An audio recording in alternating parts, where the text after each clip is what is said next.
اگر اس کی ریڑھ کی ہڈی میں درد نہیں ہوا, پیر میں موچ ہی نکلی تو 1000 روپیہ میں دوں گا, اور اگر اس کے ریڑھ کی ہڈی میں درد ہوا جو میں نے کہا تو 1000 روپیہ آپ دیجئے گا. شرط لگ گئی, ٹھیک ہے. وہ آیا چلتا ہوا بالکل قریب آ گیا. ہم دونوں نے پوچھا بھائی پیر میں موچ آئی یا ریڑھ کی ہڈی میں درد؟ وہ کہتا کچھ نہیں, کچھ نہیں, نہ موچ نہ ریڑھ کی ہڈی میں درد. ابے پھر تو لنگڑا کے کیوں چل رہا تھا؟ اس نے کہا میری پیر کی چپل ٹوٹ گئی تھی اس لیے میں گھسٹ گھسٹ کے چل رہا تھا. اب دیکھیے دونوں کی سوچ الگ ہو گئی. مکھیا جی ڈاکٹر ہیں کہہ رہے ہیں اس کے پیر میں موچ, جرجی صاحب ڈاکٹر ہیں وہ کیا کہہ رہے ہیں, نہیں اس کی ریڑھ کی ہڈی میں درد. دونوں کی سوچ غلط, ان کا تجربہ بھی فیل, میرا تجربہ بھی فیل. اس لنگڑے نے کیا خود آگے کیا کہہ دیا, نہ موچ نہ ریڑھ کی ہڈی میں درد. ابے پھر کیوں لنگڑا کے چل رہا تھا؟ ارے میری تو چپل ٹوٹ گئی تھی اس لیے گھسٹ گھسٹ کے چل رہا تھا. نکلا کیا, کھودا پہاڑ نکلی چوہیا. دونوں کے پیسے بچ گئے. تو کبھی کبھی سوچ ایسی بھی ہوتی ہے, سوچ. اسی لیے قرآن نے کہا ہے بنا تحقیق کیے ہوئے کبھی اپنی زبان سے کوئی لفظ مت بولو. اذا جاءکم فاسق بنبأ, جب تمہارے درمیان کوئی سماج کا برا آدمی کوئی بری خبر لے کر آئے, کسی کے بارے میں کہے فلاں ایسا کر رہا تھا, تو ایک دم اس کی بات مت مان لو بلکہ تحقیق کر لو. آپ کو معلوم ہے امام اوزاعی رحمۃ اللہ علیہ بہت بڑے بزرگ گزرے ہیں. ذرا دیکھیے ان کے گھر میں ان کی بیوی سے ملنے کے لیے ان کے گاؤں کی ایک عورت آتی ہے اور صبح صبح دروازہ کھٹکھٹاتی ہے. امام اوزاعی رحمۃ اللہ علیہ فجر کی نماز کے بعد قرآن کی تلاوت کر رہے تھے چٹائی پر بیٹھ کر. انہوں نے دروازے پہ دیکھا کوئی آیا ہے, دروازہ کھولا تو سامنے گاؤں کی عورت کھڑی ہے. پوچھا کیسے آئی ہو بہن؟ اس نے جواب دیا آپ کی بیوی سے ملنا ہے. امام اوزاعی رحمۃ اللہ علیہ نے اپنی بیوی سے کہا کہ تم سے کوئی عورت ملنے آئی ہے تم اس سے ملو, میں اندر چلا جاتا ہوں. اب امام اوزاعی اندر چلے گئے اور جس چٹائی پر قرآن پڑھ رہے تھے اس چٹائی پر ان کی بیوی نے اس گاؤں کی عورت کو بٹھا دیا, آؤ بیٹھو. وہ عورت جیسے ہی جو گاؤں کی ملنے آئی تھی جیسی بیٹھی چٹائی پر, اس کے پیچھے سے جو شلوار یہ جو تھمس ہوتے ہیں ہپ کا حصہ یہ پورا بھیگ گیا. جیسی بیٹھی وہ پوری شلوار پورا کپڑا اس کے جسم سے چپک گیا, بھیگ گئی. اس نے نظر دوڑائی تو امام اوزاعی کا 3 سال کا بچہ کپڑے اتارے ہوئے ننگا وہیں پر کھیل رہا تھا. اس عورت نے کیا سمجھا کہ ابھی اس بچے نے یہاں پیشاب کر دیا ہے. دیکھیے بچہ ننگا ہو, کپڑا نہ ہو, اور یہ بیٹھی ہو پورا بھیگ گئی. تو اس نے کیا کہا امام اوزاعی کی بیوی سے, تمہیں شرم نہیں آتی؟ تم نے مجھے اس چٹائی پہ بٹھا دیا جہاں تمہارے بچے نے پیشاب کیا ہے. دیکھیے پیشاب پورا میرے کپڑے میں بھر گیا, اب جا کر میں نہاؤں اور کپڑا دھلوں. بچہ 3 سال کا ہے, اب تو اس کا پیشاب بھی پاک نہیں رہا کہ چھینٹا مار کے پاک ہو جائے, اب تو دھلنا پڑے گا. سردیوں کے دنوں میں چٹائی پہ بٹھا دیا. امام اوزاعی کی بیوی کیا کہتی ہے, دیکھیے سوچ, دیکھیے اس عورت کی سوچ کیا تھی کہ اس پہ پیشاب ہے. امام اوزاعی کی بیوی کہتی ہے پیشاب نہیں ہے میری بہن, تم شوق سے اس پر بیٹھی رہو, تمہیں ڈرنے کی کوئی ضرورت نہیں. وہ کہتی ہے کہ میں کیسے مان لوں یہ پیشاب نہیں ہے, کوئی لوٹا نہیں رکھا, پانی کا کوئی جگ نہیں ہے, کوئی گلاس نہیں ہے کہ یہاں پانی گرا ہوا ہو, یہ بچہ آپ کے کپڑے اتارے ہوئے ہے, مجھے تو یہی اندیشہ کہ اس بچے کا پیشاب ہوگا. امام اوزاعی کی بیوی کہتی ہے کہ یہ میں آپ کو ضمانت دیتی ہوں کہ یہ پیشاب نہیں ہے, بچے نے پیشاب نہیں کیا ہے, لیکن بچے کا کپڑا اتارا, اس نے نالی میں پیشاب کیا, یہاں نہیں کیا ہے, تم بے فکر رہو. اس نے کہا امام اوزاعی کی بیوی سے یہ پیشاب نہیں ہے اور پانی بھی نہیں ہے, تو پھر ہے کیا؟ پہلے مجھے بتاؤ, مجھے سیٹسفائی کرو. امام اوزاعی کی بیوی کہتی ہیں جب تم مان نہیں رہی ہے تو اب مجھے تجھے بتانا پڑ رہا ہے کہ یہ کیا ہے. سن, جب تو نہیں مان رہی ہے تو سن. میرے شوہر فجر کی نماز پڑھ کے آتے ہیں اور اسی چٹائی پر بیٹھ کر قرآن کی تلاوت کرتے ہیں. قرآن پڑھنے کے بعد پھر وہ اپنے رب سے اپنے گناہوں کی معافی مانگتے ہیں اور توبہ کرتے ہیں. اتنی توبہ کرتے ہیں, اتنا روتے ہیں اپنے رب کے سامنے کہ ان کے آنکھوں سے گرنے والے آنسوؤں سے یہ چٹائی بھیگ جاتی ہے, تر ہو جاتی ہے. میری بہن تم جس چٹائی پر بیٹھی ہو اور جس چٹائی کے سے بھیگ گئی ہو, یہ میرے بچے کا پیشاب نہیں ہے, یہ پانی نہیں ہے, یہ میرے شوہر کی آنکھوں سے گرنے والے آنسو ہیں. جو اللہ کے خوف سے اور اللہ کے ڈر سے روتے ہیں، جس آنسوؤں سے تمہاری شلوار بھیگ گئی ہے۔ دیکھا آپ نے وہ کیا سوچ رہی تھی اور وجہ کیا نکلی ہے۔ ضروری نہیں ہم کسی کے بارے میں کچھ سوچیں، ضروری نہیں کہ ہم کسی کے بارے میں جو سوچیں وہ صحیح ہو سکتا ہے کہ ہماری سوچ غلط ہو۔ اسی لیے قرآن کہتا ہے یا ایھا الذین آمنوا اجتنبوا کثیرا من الظن ان بعض الظن، ایمان والو اے مسلمانوں کبھی اپنے مسلمان بھائی کے بارے میں زیادہ بدگمانیاں مت رکھو، زیادہ بدگمانی نہیں۔ ایک لڑکی کانوں میں لیڈ لگا کر موبائل ہاتھ میں رکھ کر سڑک پر چلی جا رہی ہے اور باتیں کرتی ہوئی جا رہی ہے، ہمارا دماغ فوراً وہی پہنچتا ہے یہ اپنے بوائے فرینڈ سے بات کر رہی ہے۔ ارے وہ جلدی چل رہی ہے، کانوں میں لیڈ لگی ہے، بات کرتی ہوئی جا رہی ہے۔ ضروری نہیں کہ وہ اپنے بوائے فرینڈ سے بات کر رہی ہے، ہو سکتا ہے کہ اس کی بہن بیمار ہو، اس کو ڈلیوری ہو رہی ہو اور وہ کسی کو فون کر کے ہاسپٹل میں بلا رہی ہو، اس لیے وہ جلدی چل رہی ہو۔ یہ بھی ہو سکتا ہے کہ وہ جلدی کسی سے بات کرتی ہوئی جا رہی ہے، اس کا باپ کا ایکسیڈنٹ ہو گیا ہو اور وہاں فون آیا ہو کہ بیٹی جلدی آؤ کچھ روپے لے کر۔ ضروری نہیں ہے کہ وہ بوائے فرینڈ سے بات کر رہی ہو۔ اسی لیے قرآن کہتا ہے کسی کے بارے میں زیادہ بدگمانیاں مت پالا کرو، کسی کے بارے میں زیادہ بدگمانیاں مت رکھو، کسی کو تو سوچ دیکھیے ہماری سوچ کیا ہے اور اس کی سوچ کیا ہے۔ میرے بھائیوں سوچ کو بدلنے کی کوشش کرو، سوچ کو بدلو، سوچ کو۔ میرے بھائیوں مولانا جرجیس اور مکھیا جی کی بنتی نہیں، ایک مثال دے رہا ہوں، مولانا جرجیس کی اور مکھیا جی کی بنتی نہیں ہے، آپس میں ناراضگی ہے، نہ یہ مجھے دیکھنا چاہتے ہیں نہ میں ان کو دیکھنا چاہتا ہوں۔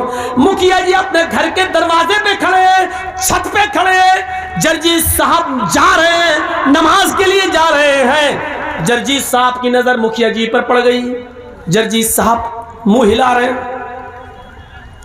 ہونٹ ہل رہے ہیں۔